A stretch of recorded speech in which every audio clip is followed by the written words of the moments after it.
Journalism's a shrew and a scold. I like her. She makes you sick. She makes you old. I like her. She's daily troubles, storm and strife. She's love and hate and death and life. She ain't no lady. She's my wife. I like her. A biography in sound. F.P.A., his column, and his friends. Somebody once said he looked like a benevolent vulture. It was extremely discouraging to wake up in the morning faced with doing a column and then to read Frank's column in the Morning World, a brilliant, wonderful column that you knew that not in 1,000 years you could attain. I can't offhand think of anyone who has a better conception of and performance in friendship. He never wrote a careless line of prose in his life. Everybody, just everybody, read that column. List of F.P.A.'s contributors is almost like a who's who in the literary history of the past generation. That Franklin P. Adams had a definite influence on the newspapers of the last 50 years.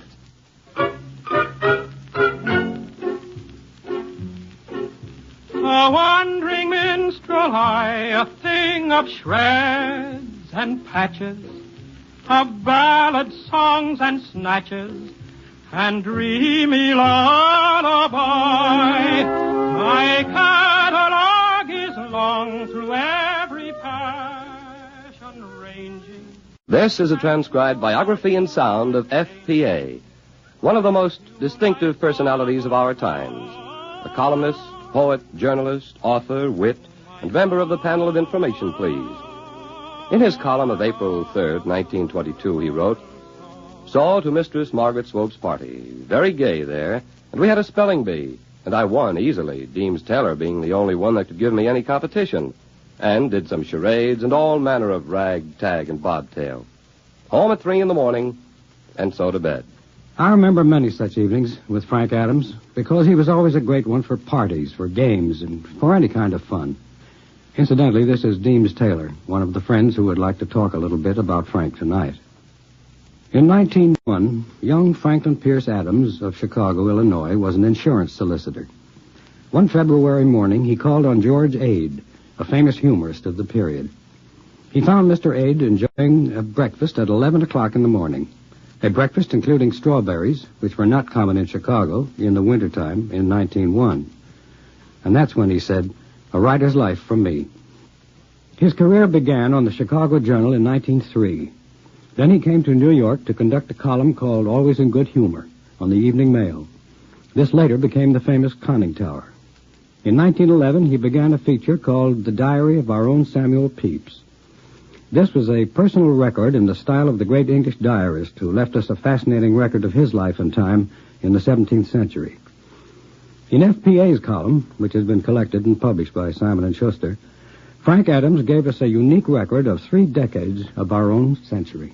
A few years ago, Howard Lindsay and I were asked to do something at a dinner in F.P.A.'s honor at the Players Club. And we decided to read from Frank's diary. And Howard took 1 volume, and I took the other volume. It's in 2 volumes.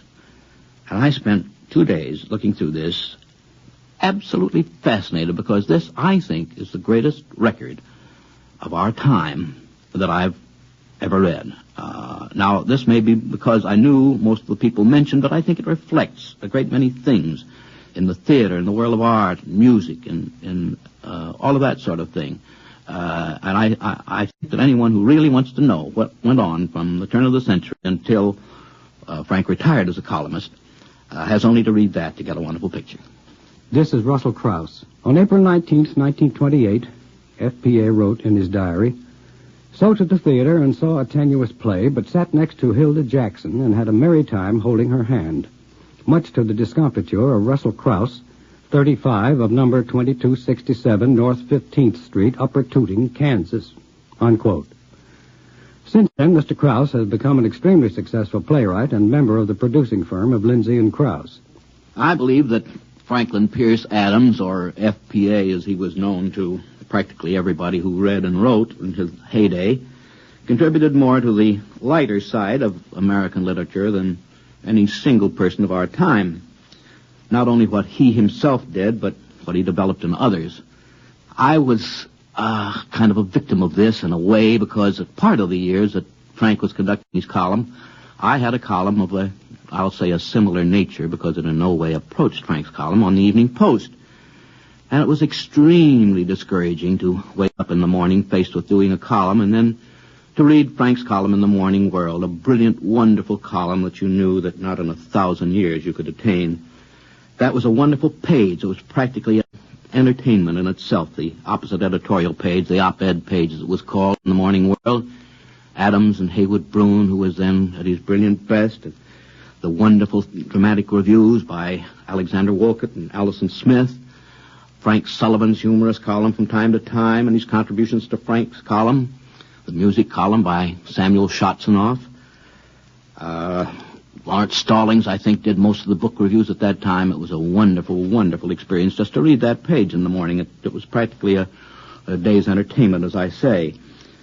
I'd like to talk a little bit, though, about one form of humor or light writing that he developed, and in this I think he was absolutely the leader, and I think his own leadership has resulted in a very fine form of American light verse, which we didn't have before he started. To begin with, he himself was a brilliant mini-singer. He wrote wonderful verse. I think it ranged all the way from that rollicking baseball classic, which will live as long as baseball is our national game, Tinker to Evers to Chance, all the way from that to his wonderful translations of Horace's odes, which were not only light and lovely, but profound, too. They were wonderful. It was a great honor to appear in Frank's column. And these youngsters then, and oldsters now, perhaps, I'm not pointing at anyone, were a great many of them had their first verse printed in Frank's column, and some of them, perhaps not their first, but some of their very good verse. In that class, let's say, people like Edna St. Vincent Millay and Eleanor Wiley, Floyd Dell, Witter Binner. Then among those who really came out in Frank's column as minor poets, and I don't say minor because in their field of light verse, they're major poets. People like Deems Taylor, who wrote verse under the name of Smead, which it doesn't take a very bright person to figure out is Deems spelled backwards.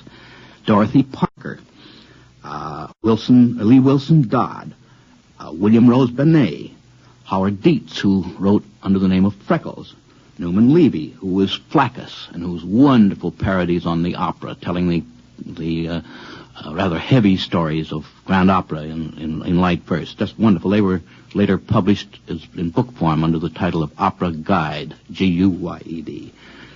A great many of you don't know that George Kaufman was a poet. He appeared very frequently in Adams's column under the title of GSK, under the signature of GSK, rather. Maury Riskin, who later went on to write musical shows and Hollywood scenarios. Christopher Morley, before he got a column of his own, contributed to Frank's column. I think that, matter of fact, the whole feeling of American humor began to change with Adams's time. While I don't say that he was absolutely responsible for that, I think that he contributed greatly to it.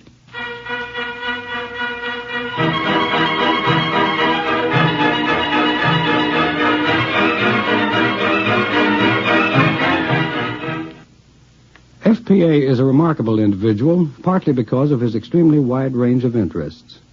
One of those interests is music of all kinds. But he has always had one particular musical enthusiasm. In the column of May 20th, 1912, he wrote, "To the Playhouse to see Patience, and Sir Arthur Sullivan's music so melodic I could hear it 100 times. And I am of the opinion that Sullivan was a genius, and Gilbert a man with a high talent."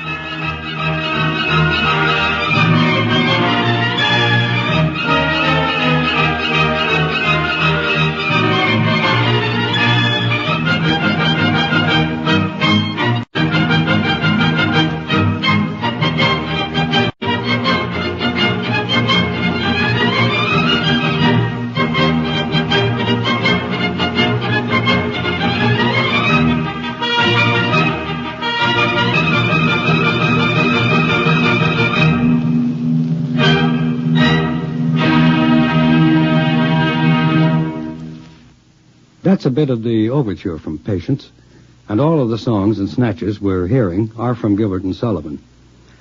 In the days when we were all a little younger, Frank Adams was interested in almost everything. In one of the very first columns of his diary, he refers to riding a bicycle, and a brave sight he was in a bright red tie, puffing a big cigar as he pedaled along. He always had a boyish love of baseball, and winced when the Chicago Cubs beat the New York Giants. The Cubs at one time had a famous double play combination which he made immortal in verse. The verse Russell Crouse referred to, the verse that goes like this. These are the saddest of possible words, Tinker to Evers to Chance. Trio of bear cubs and fleeter than birds, Tinker and Evers and Chance. Ruthlessly pricking our gonfalon bubble, making a giant hit into a double, words that are heavy with nothing but trouble, Tinker to Evers to Chance.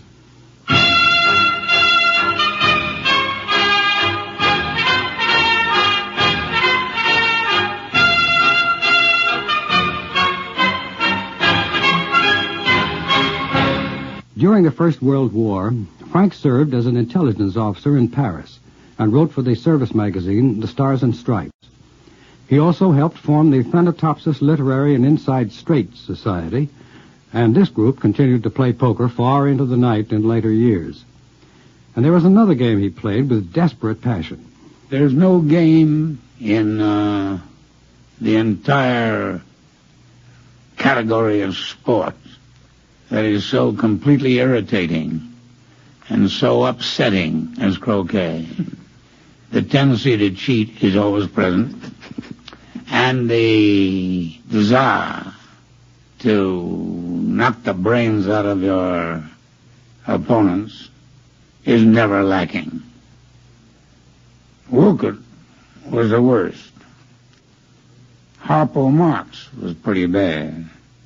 F.P.A. made a pretense of preserving good nature. That was Herbert Bayard Swope, a famous newspaper reporter and editor, and now a publicist. Croquet was no sissy game with that group. They played for keeps. Margaret Case Harriman recalls how Harpo Marx was once found hiding behind a tree, weeping with frustration over a missed shot. No, there was no end to Frank's enthusiasms. In the column of September 10th, 1916, he wrote, "To the office all morning, and in the afternoon Sigmund Spaeth, playing like a champion, beat me 5 out of 7 sets, which heartened him greatly, as he was beginning to despair of ever defeating me again." Well, I suppose I played more tennis with Frank Adams than anybody else, both as a partner and as an opponent. I met him first on the tennis court, actually. That must have been about 1913. And he used to go up to the so-called Notlek courts up there near where the Juilliard School of Music is now, up around 120th Street. Notlek was the name that was made up from the name of the man who ran the courts, which was Doc Kelton, K-E-L-T-O-N. You see, Notlek was an early example of the Saratan technique. And a lot of people played tennis up there on these public courts, and I happened to wander up there one day looking for a game, and I ran into Frank Adams, and he was very disgusted. He'd made a date to play with Rube Goldberg, and it turned out Rube didn't know the first thing about tennis, so Frank stopped playing and came into the locker room and said, "Can anybody here play tennis?" He said, "This fellow is no good at all." So I was elected to be his first opponent up there, and we played a set which I won, and then Frank got going pretty well. He was quite steady. He could return the ball. He could keep it in play, and very often he would baffle quite good players by his steadiness, his persistence in getting the ball back. Well, in the second set, he ran into a lead of 5-love, and when we got to that point, he said, "How in the world did I ever manage to lose that first set?" And that got my dander up a little bit. I said, "I'll show you," and got busy and put the pressure on and managed to win that set.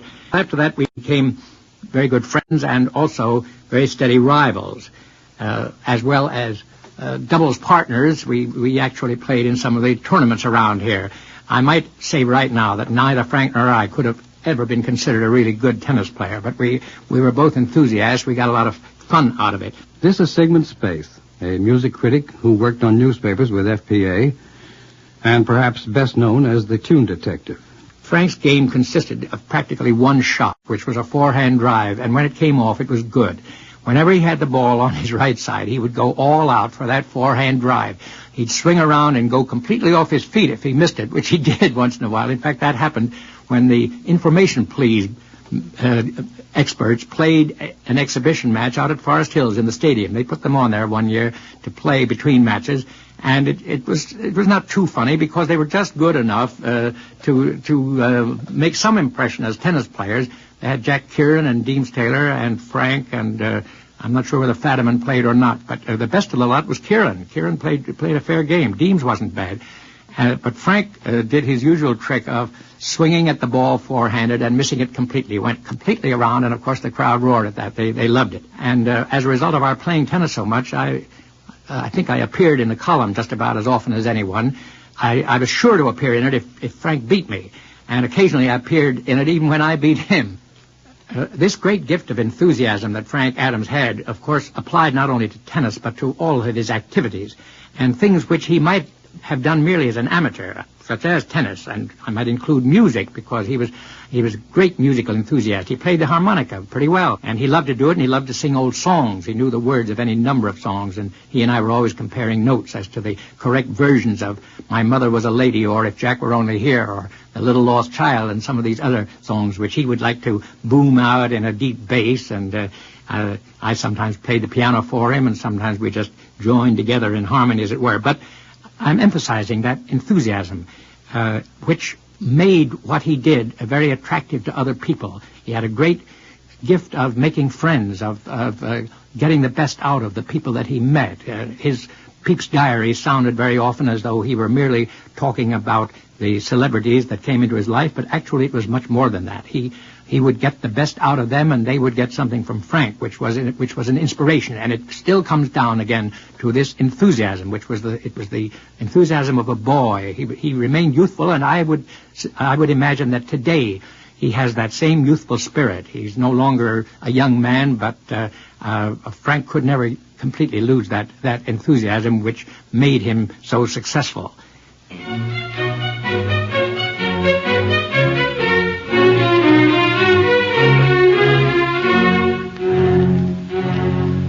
During the 1920s, Frank was a prominent member of the famous Round Table group, which met at the Algonquin Hotel.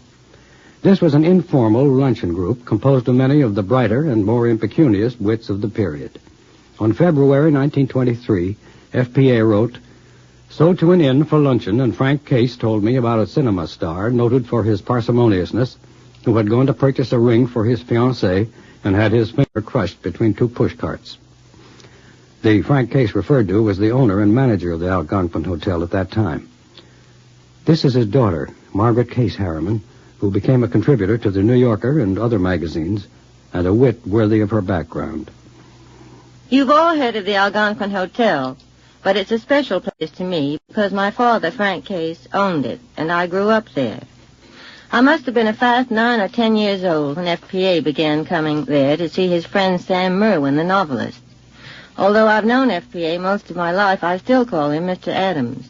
He is a kind of fierce-looking man with a habit of rearing back and looking down his nose at you. Somebody once said he looked like a benevolent vulture.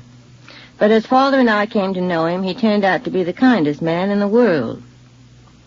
He gave me the first fountain pen I ever owned when I went away to school in France, along with a copy of his book, Tobogganing on Parnassus. The book was inscribed with F.P.A.'s usual grace and charm. Your parents want no part of this book, therefore you can have it. Talking about tobogganing reminds me of my own favorite remark of F.P.A.'s. It had to do with Harold Ross, editor of the New Yorker, and a fellow member of the Algonquin Round Table. Ross had a face as solemn as a clown's, and at that time wore his hair in the highest crew cut in town, estimated at 1.5 inches tall. One winter Sunday, F.P.A. took him tobogganing in Connecticut. "How did Ross look tobogganing?" somebody at the Round Table inquired on Monday. "Well," said F.P.A. thoughtfully, "you know how he looks not tobogganing." F.P.A.'s famous column, The Conning Tower, in the Tribune and later in the World, was the shining goal of every man, woman, and even child who could hold a pencil or tap out a page on a typewriter. The Conning Tower printed the first piece I ever wrote. Poetry it was. And I was all the more grateful because I knew that F.P.A.'s delicately concealed kindness of heart had nothing to do with it. No matter how much he loved my father, and he did, that piece would never have gotten into the conning tower if it hadn't been good enough.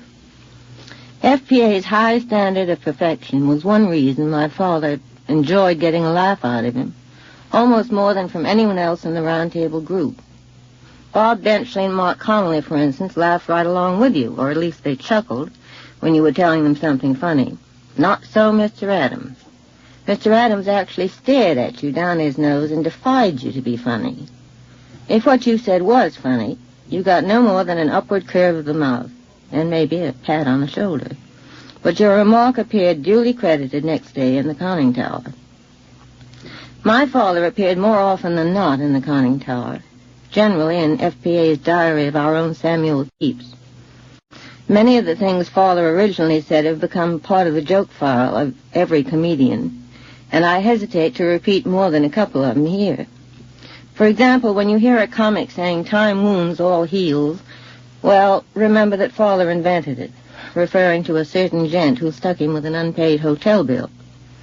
One day F.P.A. asked Father if he planned to do anything to recover the balance owed to the Algonquin by this well-known chiseler. "No," said Father calmly. "I guess I'll just charge it up to profit and loss."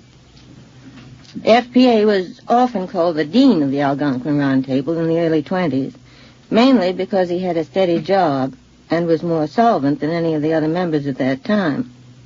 The others, Benchley, Alec Wolcott, Robert Sherwood, George Kaufman, Mark Connolly, Dorothy Parker, and so on, soon prospered, of course.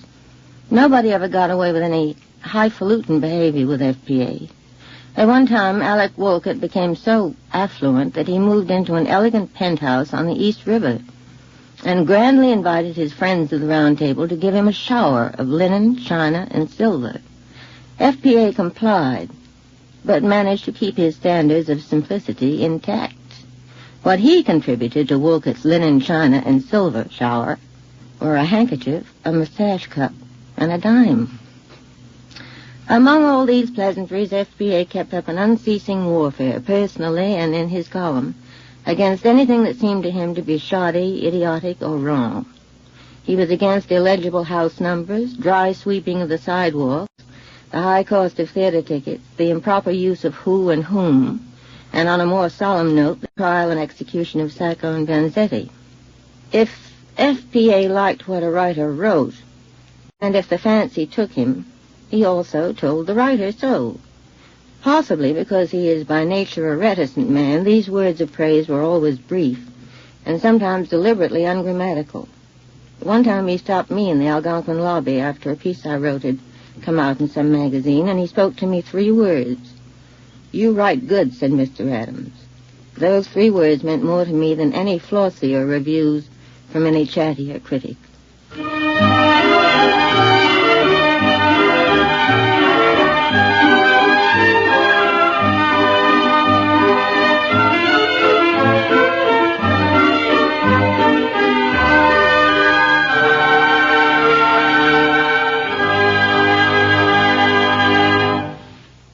Frank's praise was hard to win, but when he felt it was deserved, he gave it generously. As you've heard, he had many enthusiasms, but his greatest love was journalism.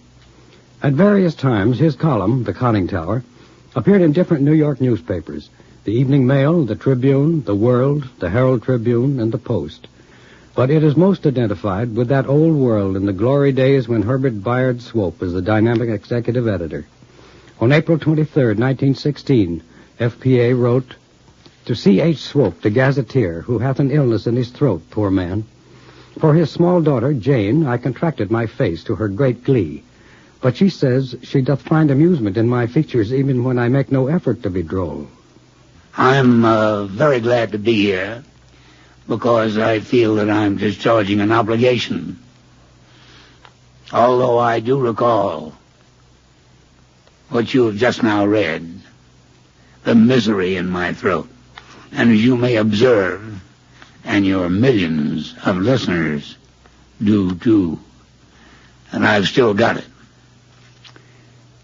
And what Frank said about my little daughter, finding him most comical was not merely because he contorted his face, but he had that natural gift. I would like to say, in a more serious way, that Franklin P. Adams had a definite influence on the newspapers of the last 50 years. He continued the good work of his predecessors, particularly including Bert Leston Taylor, the old BLT of the Chicago Tribune, and others of that type. Speaking of Bert Leston Taylor, F.P.A. once wrote, Bert Leston Taylor, BLT, who conducted a linotype or two in the Chicago Tribune, wrote the best newspaper column ever run before or since. F.P.A. was in the tradition of the humorists of another day. F.P.A. was a columnist, not a columnist. He indulged in personalities, but he never indulged in gossip. It seems to be difficult for some of those whose names appear at the tops of columns to realize the wide gulf between commentators and gossipers. In a personal way, I've been accused of citing the present craze for columnists. The op-ed page in the World, the page opposite editorial, had many names and many columns, but not one of them was given over to scandal-mongering.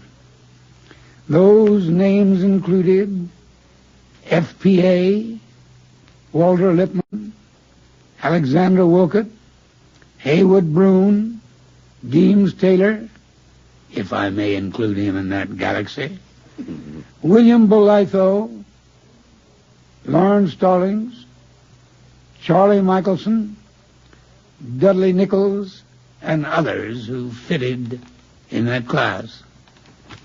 Adams was, and is yet, a purist in semantics, and he had a deep sense of humor as well as wit. In my definition, humor comes from the heart, while wit comes from the head. The first is touched with good nature, and the other is almost always pointed in malice. F.P.A. had real good nature. He always helped rather than hurt. He had a deep sense of journalistic responsibility and a deep appreciation of accuracy. I have had a deep affection for him for almost half a century, and I take this means of making an avowal of the debt I owe him and journalism owes him for his ability, his warmness, and his kindness. My thanks. When the world came to an end, when that is, the end of the old New York world, it was a sad event for newspapermen everywhere. Naturally, there's something sad about the end of any newspaper, especially one with a great tradition. But this was the newspaper that newspapermen admired above all others. Frank had worked happily there for more than 10 years. His column moved over to another paper, but he was heartbroken about the death of the paper that he loved. However, he was still a journalist, and he wrote these words, which appeared in the last issue of The World on February 27th, 1931. Journalism's a shrew and a scold. I like her. She makes you sick. She makes you old. I like her. She's daily trouble, storm and strife. She's love and hate and death and life. She ain't no lady. She's my wife. I like her.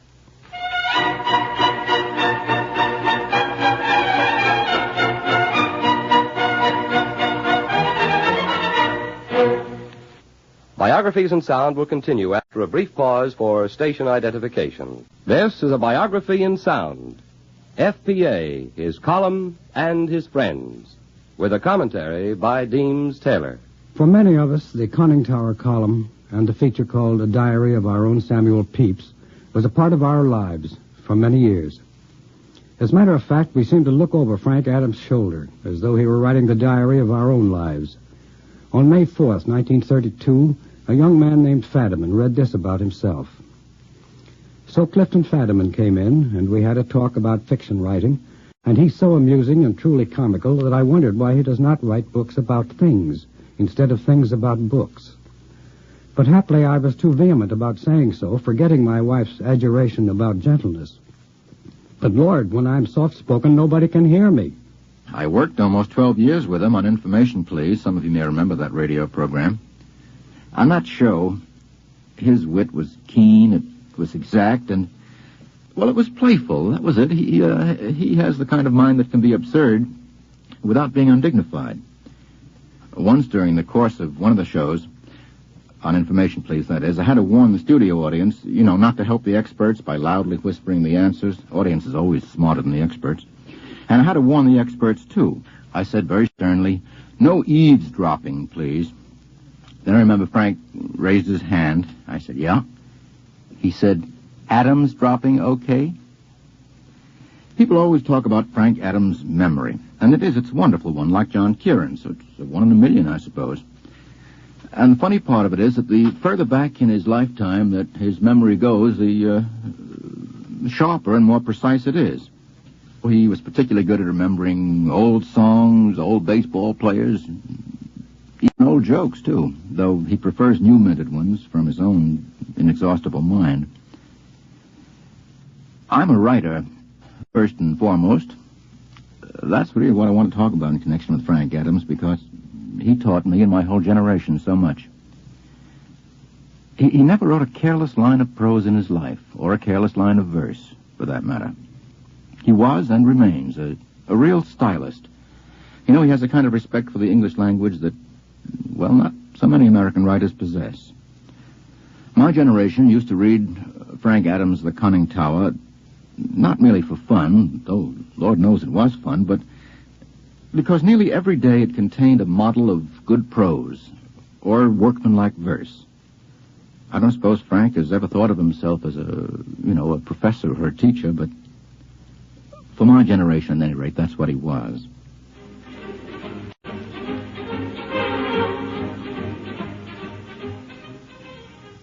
In his own fashion, F.P.A. was a great teacher. It's been said that the art of being a good conversationalist is to be a good listener. While F.P.A. was a brilliant poet and journalist in his own right, he had the even rarer gift of appreciation. He praised the work of his friends in his column. But as he himself said, friendships are first formed through admiration of work rather than the other way about. On Sunday, October 17th, 1926, he wrote, "Lay long, it being a gray and mizzling morning, and so heard that W.E. Woodward lived near Westport, and so began to look for his house, and finally found it, due to the acute memory of my wife, who has a curious habit of listening to directions. But the minute somebody tells me how to get to a place and what road and which turns to take, I do not listen, for I have found that not one person in 50 can direct you accurately. For they say, take the first turn to the right, and when you do, they tell you later that they did not think you would consider that a turn, or that they meant the right going the other way. And so met W. Woodward and his wife, Helen, and liked them greatly, and I did ask him many questions about Washington." Well, that summer, my husband and I had a cottage in Westport. It was way off in the woods. There were woods in Westport in those days. And it was a rainy, dreary Sunday.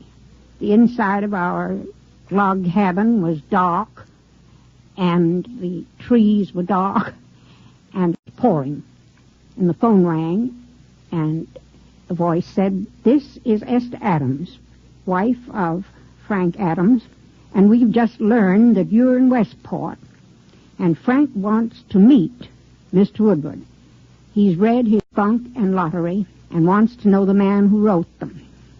This is Mrs. Helen Woodward, a writer and advertising woman, and widow of W.E. Woodward, the distinguished novelist and historian. We were pleased to have him come on such an awful day. Frank was tall and dark and haggard-looking, as he always was. He had a dry manner and, as usual, a rather sad look in his face. Like many a man who was witty, he didn't look happy. It seemed that Frank would read a book and get excited about it, and then make it his business to know the man who wrote it. And he didn't have wide interests, but he went overboard for verse and humor and wit. And he had a good deal of interest in American history. That's why he asked so many questions that day about my husband's Washington, which he was writing. And it was the beginning of a very nice friendship. Everybody, just everybody, read that column. There wasn't anybody who didn't read the column. It was part of conversation as automatically as breathing. And there were people who got acquainted with each other because they saw each other in the columns. If you weren't feeling social, and we certainly weren't that summer or the one afterward because my husband was working so hard, it was a substitute. You saw your friends and what they were doing. You just read the column and knew what you wanted to know. It was a pleasant thing, a really pleasant thing. And you know, one thing he did do that was definitely a very good thing. He started a great many people writing.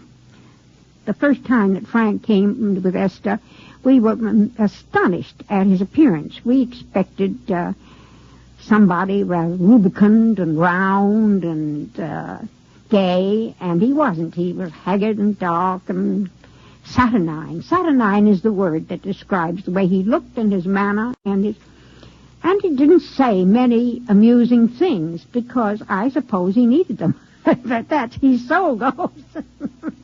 Sometimes he did, but his whole approach was rather that sardonic approach we found amusing.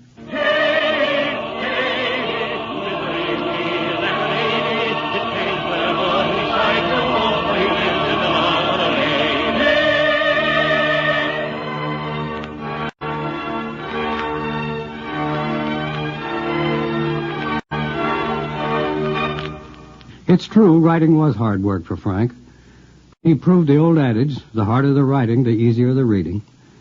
He was a guide to many people who became famous, but some of his most valued friends and contributors were not in the arts professionally. On March 22nd, 1924, he wrote, "Danced to Newman Levy's for a little, and saw his young daughter Margaret, and she sang for me, the kind of a girl that men forget, as endearing a thing as ever I heard a child do. And I told her I liked it, and she gave me a kiss." When I first became acquainted with his column, started to write for it, which was back in 1910, it wasn't called The Conning Tower. He had started, shortly before that, a column on the Evening Mail, and it was called Always in Good Humor. And it contained brilliant light verse, epigrams, all sorts of witty comments, and there was a certain mystery about the authorship of these contributions. I learned later that the best of them, the most brilliant that appeared in the column, were written by F.P.A. himself. He was more than a mere editor. He set the pace for us and stimulated an enthusiasm in a lot of us youngsters who were ambitious to write. This is Newman Levy, a New York attorney who, as Flaccus, contributed to the Conning Tower for nearly 30 years, and who has published several volumes of the finest light verse of our time. Well, I sent in my first verses almost as soon as I discovered the Conning Tower. It was the custom then, and for most of the time thereafter, for the contributors to use pen names. And there were such strange names as Smead and Daffy Down Dilly and others. And as I became a column fan, I discovered that Smead was my friend Deems Taylor, with whom I'd been at college, and that Daffy Down Dilly was Louis Untermeyer, who was starting out on his career as a poet, and a number of others in those days who have subsequently become extremely well known. About a year or two after I began writing for the Conning Tower, F.P.A. announced that he was going to give a gold watch for the best contribution that appeared during the course of the year. I had a friend with whom I used to collaborate. We both had an interest in writing light verse and humorous stuff. His name was Nate Salisbury, and he had adopted the pen name of Barren Island. Nate and I wrote a piece called The Children's Hour, which we sent to the conning tower, and that received the first gold watch that was ever awarded by F.P.A.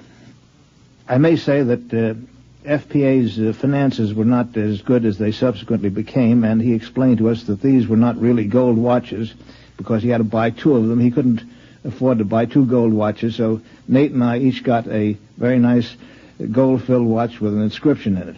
A group of young people who were contributing to the conning tower thought it might be a good idea to form an organization of contributors. We had an organization meeting, and it was decided to hold a dinner, and the dinner would be the occasion for the award of that watch. So at the end of the year, a dinner was held down on 3rd Avenue at a place called Sheffields Hall, and the toastmaster was Clement Wood, who was a well-known poet at the time. F.P.A. Used to refuse to come to any of our contributors' meetings. In fact, he avoided meeting his contributors. After I got to know him better, he said he thought it was a good idea for him to be a rather aloof, mysterious character. So he told me, I got to know him by that time, that he was going to send a representative who would award the watch in his behalf. I asked who the representative was, and he said, well, you never heard of him. He's a young fellow named Robert Benchley, who just got out of Harvard, but I think he will do. So after the dinner, we all did various stunts. A very solemn young man with horn-rimmed spectacles got up, pulled out a sheaf of manuscript, a couple of thousand pages it looked like to us, and in a solemn voice he announced that inasmuch as this was an occasion for the awarding of a watch, he thought we might be interested in hearing some statistics about the development of the watch industry in America. That was the first time that anybody in New York had ever heard Bob Benchley, and that speech, I believe, was the forerunner of his famous Treasurer's Report. Well, the Contributors Union, we shortened the name. It was called the Contribunion. I may say that getting a contribution in the conning tower was an achievement that we were very proud of, and it's pretty difficult to make anyone understand the importance of it today. I can say that to get a piece in the conning tower was far more important to us than winning the Pulitzer Prize would be at the moment, and the head of the column, which was the place of honor, was more important to us than winning the Nobel Prize for Literature. And I may say parenthetically that I won 2 gold watches from F.P.A. during the course of my contributing to him. I was going to Europe in, I think it was 1914 or thereabouts, and I passed a deck chair and I saw the name Edna Ferber on the chair. So I went up to her and I said, my name is Newman Levy. And she said, let me look at your watch. Well, the Contribunion grew until after a couple of years it got so big that we had enormous dinners. The last watch that I received was in 1922, and Herbert Swope was the toastmaster, and he awarded the watch to me.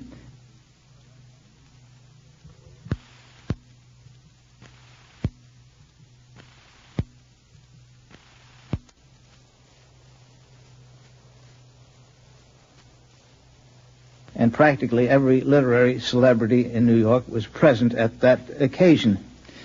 A list of F.P.A.'s contributors is almost like a who's who in the literary history of the past generation. And those whom I know personally have all said what I can truthfully say for myself, that it was the most valuable school of writing and training that any of us could possibly have had, because F.P.A. was a very acute critic, a very fine editor, and set high standards for his column. And if anything got in there, it had to be good. I think that Dorothy Parker and Ogden Nash and Ira Gershwin and Howard Dietz, I can't remember all of them, will testify that the conning tower was one of the most important influences in their literary career. And the kind of humor that is characteristic of so many of these writers, of Kaufman and Connolly, and even Benchley and Ogden Nash and the rest of them, stems directly from the kind of thing that F.P.A. created in his conning tower.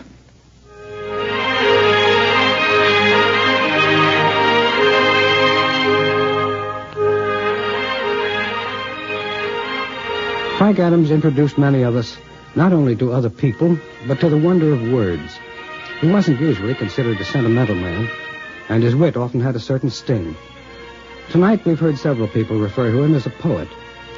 Like Frank himself, his poetry was usually light-hearted, and yet was underlined with deep feeling. For instance, let's recall these lines, called Lullaby. If, my dear, you seek to slumber, count of sheep in endless number. If you still continue wakeful, count the drops that make a lake full. Then, if vigilance yet above you hover, count the times I love you.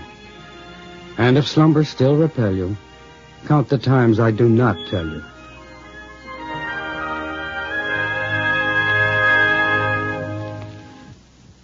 On June 3rd, 1919, a spring day some years ago, F.P.A. wrote to the office, where till evening, and then with A. Sullivan to dinner, and he brought a fine dark girl named Mabel, and we four drove through the park in a horse chaise, and Mabel had me put my arm about her, which I enjoyed mightily, nor did my wife mind it at all.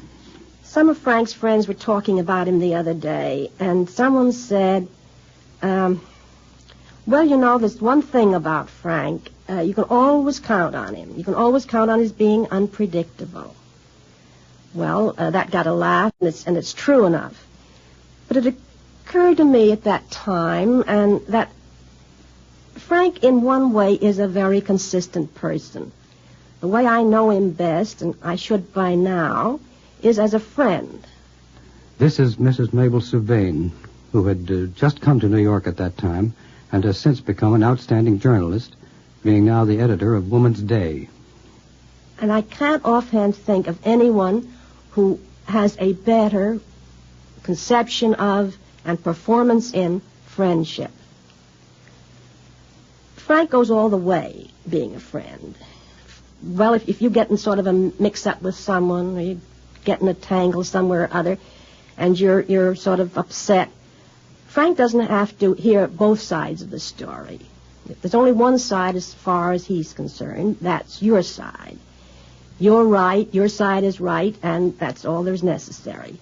This is different from a lot of your friends who sort of get objective about you as though they're called in for an analysis or something. Frank's friendship is just that, plain and simple friendship. He doesn't worry about being imposed upon either. He doesn't, demand that you have the same kind of friendship for him that he has for you. He'll take your brand if that's what you have to offer.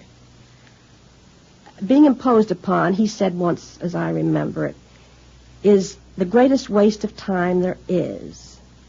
You waste a lot of time worrying whether they're doing enough for you, and as a matter of fact, at the same time, you're probably imposing on someone else. But you can't keep books on friends. And then another thing that I find very satisfying about Frank as a friend, it may sound funny, but it's that he's selfish. I think selfish people make very good friends. You don't have to worry about them, for one thing. The ones that I have that are self-sacrificing are quite a burden. You're always worrying, I'm always worrying, are they having a good time, or are they being bored, or should I be doing something about them? You don't ever worry about Frank because he's going to take care of himself very well.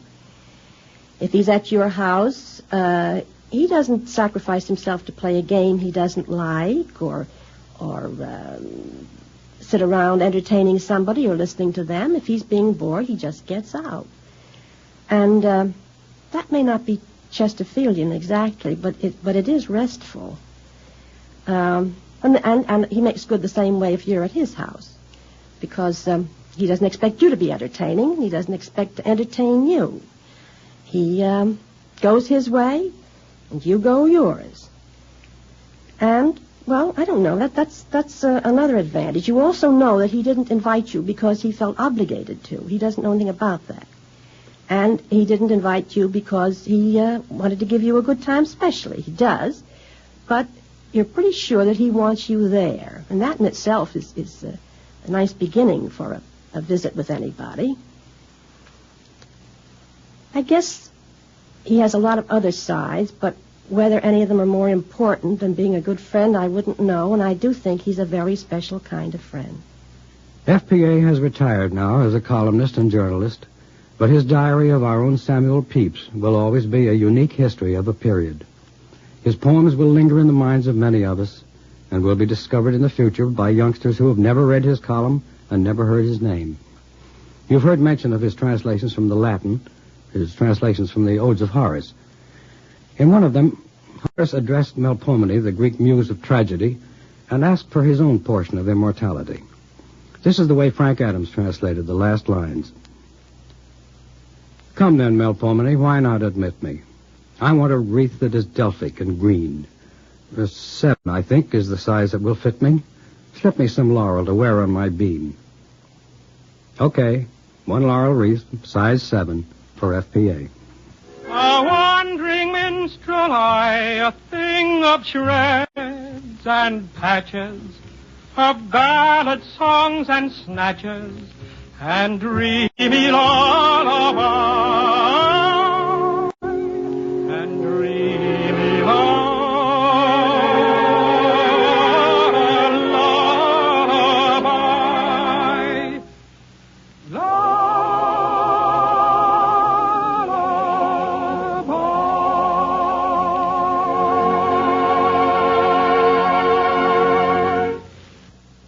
This has been a biography in sound. F.P.A., his column, and his friends. Produced and transcribed by the National Broadcasting Company. Our commentary was by Deems Taylor, and some of the friends were Russell Krauss, Sigmund Spaeth, Margaret Case Harriman, author of the forthcoming book, Blessed Are the Debonair, Herbert Bayard Swope, Clifton Fadiman, author of Party of One, Helen Woodward, Newman Levy, and Mabel Hill Sylvain. This has been an NBC Radio Network production, produced by Jack C. Wilson and Kenneth McGregor. This is Bill Rippey speaking.